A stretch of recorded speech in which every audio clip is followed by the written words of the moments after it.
بسم اللہ الرحمن الرحیم۔ السلام علیکم ناظرین، فدا عدیل آپ کی خدمت میں حاضر ہے۔ بریکنگ نیوز کا آپ کو پتہ چل چکا ہے، اب تک کی سب سے بڑی خبر اور گیم بدل دی ہے۔ پاکستان نے پانسا پلٹ دیا ہے، ایک نیا ورلڈ آرڈر جو ہے وہ سامنے آ رہا ہے، اسلامی ایک اتحاد سامنے آیا ہے، اور یہ جو معاہدہ ہوا ہے یہ بالکل اسی طرز کا معاہدہ ہے کہ جو پاکستان اور سعودی عرب کے بیچ میں ہوا تھا۔ ایک ملک کے اوپر حملہ، باقی دو ممالک کے اوپر بھی حملہ تصور ہوگا۔ یہی وہ ایک بنیادی نقطہ تھا جو پاکستان اور سعودی عرب کے دفاعی معاہدے میں تھا کہ سعودی عرب پر حملہ پاکستان پر حملہ تصور ہوگا، پاکستان پر حملہ سعودی عرب پر حملہ تصور ہوگا۔ اور اس معاہدے کی وجہ سے، جس کو مکہ دفاعی معاہدے کا نام دیا گیا ہے، امریکہ بھی پریشان حیران، اور اسرائیل بھی پریشان، اور ایران بھی حیران کہ یہ ہو کیا رہا ہے۔ پاکستان نے جو اپنا ایک خارجہ پالیسی کا توازن تھا وہ ایران اور امریکہ کی جنگ سے پہلے بھی رکھا، ایک طرف چائنا، دوسری طرف امریکہ، اور اب جب ایران کے اوپر جنگ مسلط کی گئی تو یہ توازن ہمیں ان دنوں میں بھی نظر آیا۔ ایران کے اوپر حملہ ہوتا تھا تو پاکستان مذمت کرتا تھا، ایران حملے کرتا تھا امریکی اڈوں کے اوپر عرب ممالک کے اندر تو بھی پاکستان مذمت بھی کرتا تھا اور نئے سرے سے سرگرم بھی ہو جاتا تھا۔ اب اس معاہدے کا اصل آرکیٹیکٹ جو ہے وہ کون ہے؟ یہ معاہدہ کیوں ہوا؟ اس کی ضرورت کیوں پیش آئی؟ اور اس معاہدے کے اثرات کیا ہوں گے؟ یہ جو نیا اسلامی اتحاد بنا ہے، اس میں کیا مزید ممالک بھی شامل ہو سکتے ہیں؟ کیا یہ ایران کے لیے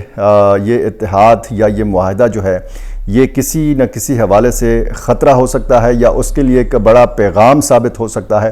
آج کی ولاگ میں اس پر بات کرنی ہے اور سمجھنے کی کوشش کرنی ہے کہ آخر یہ ہو کیا رہا ہے، اور یہ صورتحال جو ہے پاکستان کی مسلسل سفارتی کوششیں اور پاکستان پر فریقین کا اعتماد، یعنی آپ ایران اور امریکہ کی جنگ کے حوالے سے دیکھیں تو پھر پاکستان کے اوپر اعتماد فریقین کی طرف سے کیا گیا، اور اگر آپ مختلف ممالک کے حوالے سے دیکھیں تو مشرق وسطیٰ کے مختلف ممالک بھی پاکستان کی طرف دیکھتے رہے، بڑی طاقتیں بھی پاکستان کی طرف دیکھتی رہیں اور پاکستان کی کوششوں کو سراہتی رہیں۔ روس اور چین کی میں بات کر رہا ہوں۔ اب اس معاہدے کے بعد متحدہ عرب امارات کا کیا رد عمل ہوگا، اسرائیل کا کیا رد عمل ہوگا، اور جو حوثی باغی ہیں ان کے حوالے سے کہا جاتا ہے کہ یہ ایران کی پراکسیز ہیں، اور پھر عراقی جو پراکسیز ہیں وہاں سے خطرات ہیں سعودی عرب کو۔ اب سعودی عرب کی حفاظت صرف پاکستان کی نہیں، اب ترکی کی بھی ذمہ داری ہے۔ اگر ترکی کو کوئی مسئلہ ہوگا تو یہ ذمہ داری سعودی عرب کی اور پاکستان کی بھی ہوگی۔ پاکستان کے ساتھ کوئی گڑبڑ کرنے کی کوشش کرے گا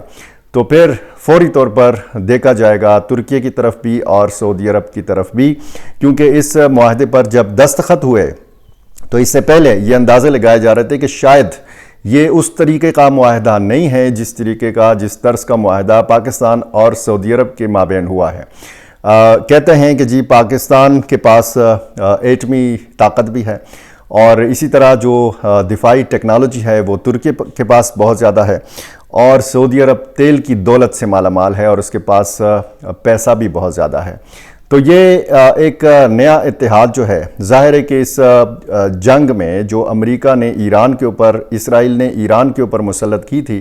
تو اس میں اب مذاکرات کی باتیں بھی ہو رہی ہیں، اس میں معاہدے کی بھی بات ہو رہی ہے، اس میں اسلام آباد ٹاکس اور وہ جو مفاہمتی ایک یادداشت تھی اس کو بھی آگے بڑھانے کی بات ہو رہی ہے، آبنائے ہرمز کو کھولنے کے حوالے سے بھی باتیں ہو رہی ہیں۔ تو ایک نہ ایک دن تو یہ جنگ ختم ہونی ہے، ایک نہ ایک دن امریکہ اور ایران نے معاہدہ کر لینا ہے، ایک نہ ایک دن آبنائے ہرمز پر اتفاق رائے ہو جانا ہے کہ یہ کھلے گا، اور پھر اس میں جو ٹیکس کی وصولی ہے وہ طریقہ کار بھی پہلے سے طے شدہ ہے، صرف معاہدے کا انتظار ہے۔ اس کے بعد ایران کی کیا صورتحال ہوگی، ایران کس کو آنکھیں دکھائے گا، یہ ایک سوال تھا جو ظاہر ہے کہ اسرائیل میں بھی اور امریکہ کے اندر بھی، یورپ کے اندر بھی، اور خصوصاً ان ممالک کے اندر اس سوال پر کافی بحث ہو رہی تھی کہ جب یہ معاہدہ ہو جائے گا تو پھر ظاہر ہے کہ ایران تو اپنی فتح کا جشن منائے گا. ایران تو یہ کہے گا کہ جی ہمارا رجیم بھی چینج نہیں ہوا, ہمارے پاس اپنی جو ایک جوہری صلاحیت ہے یا جو ہمارے پاس ایٹمی طاقت ہے یا جو ہماری میزائل ٹیکنالوجی ہے وہ بھی برقرار ہے. اور پھر آبنائے ہرمز کو جس طریقے سے ہتھیار کے طور پر ایران نے استعمال کیا, اس کے بعد پھر ایران کی طرف دیکھا جانا تھا کہ جی ایران نے مزید آبنائے ہرمز کے ساتھ کرنا کیا ہے. جب یہ لا تعلق ہو جائے گا امریکہ آبنائے ہرمز سے, تو پھر ظاہر ہے کہ یہاں پر تھانے داری جو تھی وہ تو ایران کے پاس پھر آ جانی تھی. تو مختلف اگر آپ دیکھیں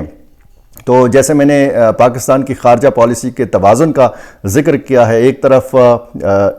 سعودی عرب اور دوسری طرف ایران. اب ایران کے ساتھ بھی پاکستان کے اچھے تعلقات, اور اس حد تک اچھے تعلقات کہ ایران بار بار یہ کہتا ہے کہ امریکہ اور ایران کے بیچ میں جو مذاکراتی پروسیس ہے اس میں واحد ثالث جو ہے وہ پاکستان ہے. اس کے علاوہ آپ دیکھیں تو مختلف ممالک جیسے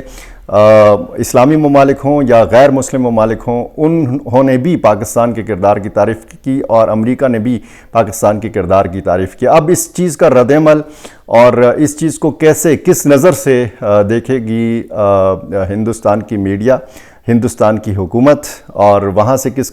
قسم کا رد عمل سامنے آئے گا, کیونکہ اس سارے منظرنامے میں آپ کو بھارت کہیں پہ نظر نہیں آتا, اس کی سفارتی کوششیں آپ کو کہیں نہیں نظر آتی. اس کا جو جھکاؤ تھا وہ اسرائیل کی طرف نظر آتا ہے ایران کے مقابلے میں, اور جو دفاعی معاہدہ تھا سعودی عرب کے ساتھ وہ بھی کٹکتا تھا. اور بیچ میں اگر اب ساری صورتحال کو دیکھا جائے تو پھر متحدہ عرب امارات جو باقاعدہ اسرائیل کے ساتھ آپ کہہ سکتے ہیں کہ ایک کھلم کھلا اتحادی ہے, وہ اور پھر حوثی جو باغی ہیں اور وہ پراکسیز جو ایران کی ہیں یا عراق کی ہیں, ان کا کیا رد عمل ہوگا. پھر ظاہر ہے کہ جس طریقے سے اب یہ کہا جا رہا ہے, ایک سوال اٹھایا جا رہا تھا کہ سعودی عرب کو کس سے خطرہ ہے. سعودی عرب کو جس سے خطرہ ہے وہ پوری دنیا کے سامنے ہے. وہ آپ بھی اچھی طرح جانتے ہیں کہ سعودی عرب کو اگر کوئی سیکیورٹی خطرات یا خدشات ہو سکتے ہیں تو وہ کہاں سے ہو سکتے ہیں. اب یہ سوال کہ ترکیے کو کس سے خطرہ ہے, یہ بھی ظاہر ہے کہ ایک اہم سوال ہے. اور پھر پاکستان کو کس سے خطرہ ہے. پاکستان ایک تو مشرق کی سرحد آپ دیکھیں اور پاکستان کی مغربی سرحد دیکھیں, اور پھر اس کی اندرونی جنگ دیکھیں, بلوچستان اور خیبر پختونخوا کی صورتحال دیکھیں, اور پھر یہ کہنا کہ جناب جس طریقے سے ایران کو ملیامیٹ کرنے کی کوشش کی گئی اور اس کے بعد پھر یہ کہا جاتا تھا کہ اس کے بعد پاکستان کی باری ہے, تو یہ بہت ساری چیزیں جو ہیں یہ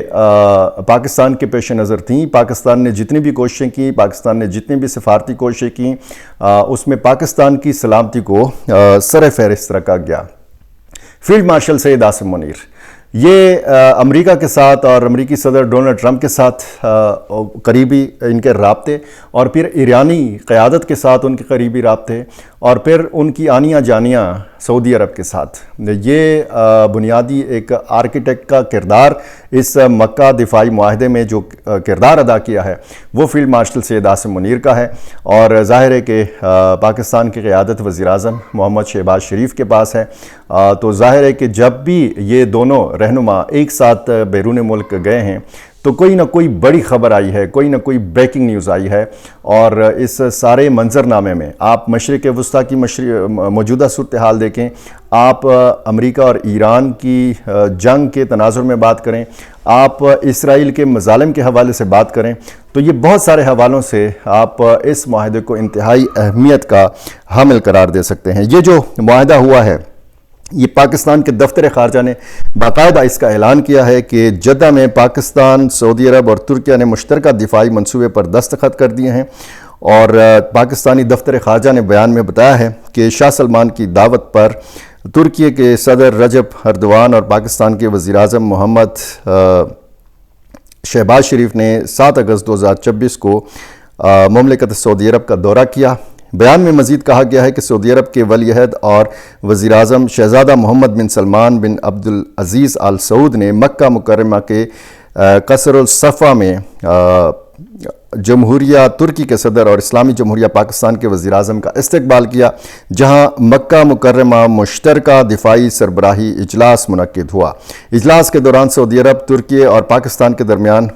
تعلقات کا جائزہ لیا گیا، باہمی دلچسپی کے متعدد امور پر تبادلہ خیال کیا گیا۔ تینوں ممالک کے درمیان موجودہ طویل تاریخی تعلقات، اخوت اور اسلامی یکجہتی کے پائیدار رشتوں، مشترکہ تصویراتی مفادات اور دیرینہ دفاعی تعاون کی بنیاد پر سعودی عرب کے ولی عہد اور وزیر اعظم شہزادہ محمد بن سلمان، ترکی کے صدر رجب طیب ایردوان اور پاکستان کے وزیر اعظم محمد شہباز شریف نے مکہ مشترکہ دفاعی معاہدے پر دستخط کر دیے۔ دفتر خارجہ کے مطابق یہ معاہدہ تینوں ممالک کے اس مشترکہ عزم کی عکاسی کرتا ہے کہ وہ اپنی اجتماعی سلامتی کو مزید مضبوط بنائیں گے اور خطے سمیت دنیا بھر میں امن، سلامتی اور استحکام کے فروغ کے لیے کام کریں گے تاکہ ایک محفوظ اور خوشحال مستقبل کو یقینی بنایا جا سکے۔ دفتر خارجہ کے اس بیان کے مطابق یہ معاہدہ کسی بھی جارحیت کے عمل کے خلاف اجتماعی دفاعی صلاحیت کو مضبوط بنانے کے لیے مرتب کیا گیا ہے، اور اس میں یہ شک شامل ہے کہ تینوں ریاستوں میں سے کسی ایک پر بھی ہونے والا مسلح حملہ تمام ریاستوں پر حملہ تصور کیا جائے گا۔ یہ بنیادی ایک نکتہ ہے جس کو سمجھنے کی ضرورت ہے کہ اگر ترکی پہ حملہ ہوگا تو یہ سعودی عرب اور پاکستان پر بھی حملہ ہوگا، پاکستان پر حملہ ہوگا تو یہ سعودی عرب اور ترکی پہ بھی حملہ ہوگا۔ سعودی عرب کو کوئی میلی آنکھ سے دیکھے گا تو یہ حملہ تصور ہوگا پاکستان پر بھی اور ترکی کے اوپر بھی۔ یہ ایک بنیادی نکتہ ہے، ایک بنیادی شک ہے، اور اس سارے معاہدے کا اس معاہدے کی جو روح ہے یا اس معاہدے کا جو لب لباب ہے وہ یہی ہے، اور یہی ایک نکتہ ہے کہ جس کو بہت زیادہ ڈسکس کیا جا رہا ہے اور جس سے بہت زیادہ پریشانی جو ہے وہ پھیل گئی ہے۔ اس سے قبل پاکستان کے وزیر اعظم شہباز شریف اور فیلڈ مارشل سید عاصم منیر ہفتے تک جاری رہنے والے دورے کے لیے جمعرات کو سعودی عرب پہنچے تھے، جبکہ طیب ایردوان کی سعودی عرب جو ہے وہ اس کے بعد وہ پہنچے وہاں پہ۔ یہ معاہدہ انتہائی اہمیت کا حامل ہے۔ یہ جو مذاکرات یا معاہدے کی بات ہو رہی ہے، جیسے میں نے اس کا ذکر کیا، امریکہ اور ایران کے بیچ میں، اور اس کے بعد آلریڈی پاکستان اور ترکی کے مابین دفاعی تعاون موجود ہے، ایک دوسرے کو ٹیکنیکل سپورٹ فراہم کرتے ہیں، ٹیکنالوجی ہے۔ ترکی کے پاس ایسا نہیں ہے کہ جی اس معاہدے کے بعد یہ سارا سلسلہ ہوگا۔ آلریڈی پاکستان اور سعودی عرب کے مابین بھی اس قسم کا تعاون موجود ہے، اور آپ کو یہ بھی پتہ ہے کہ پاکستان کے لڑاکا طیارے، جنگی جہاز اور پاکستان کے فوجی جو ہیں وہ بھی سعودی عرب کی سرزمین کے اوپر موجود ہیں۔ اب پاکستان کے لڑاکا طیارے اور پاکستان کے فوجیوں کی موجودگی خارج از امکان نہیں ہے کہ یہ موجودگی ہمیں ترکی میں بھی نظر آئے، اور اسی قسم کی موجودگی ہمیں پاکستان کے اندر بھی نظر آئے، اور سعودی عرب کے اندر آلریڈی ہماری فوج موجود ہے، اور ترکی کی فوج بھی اب سعودی عرب جا سکتی ہے۔ اب حرمین شریفین کی حفاظت پاکستان کے ساتھ ساتھ ترکی کی بھی ذمہ داری ہے، اور یہی وہ ایک بڑی خبر ہے کہ جس کو دنیا بھر میں ڈسکس کیا جا رہا ہے۔ دنیا بھر کا میڈیا جو ہے اس وقت اگر سب سے بڑی خبر ہے تو وہ یہی ہے، اور پاکستان نے یہ بازی جو ہے یہ پلٹی ہے، پانسا پلٹا ہے۔ اس ساری گیم میں جو پاکستان کا کردار ہے وہ انتہائی پازیٹیو بھی ہے، اور اس میں بنیادی نکتہ پاکستان کی اپنی سلامتی کا بھی ہے۔ میرے ساتھ جڑے رہیے، اس معاملے پر مزید بھی بات کرنے کی کوشش کریں گے، اور میرا چینل اگر آپ نے ابھی تک سبسکرائب نہیں کیا یہ کر لیجیے، مجھے اپنی رائے سے ضرور نوازا کیجیے۔ بہت شکریہ۔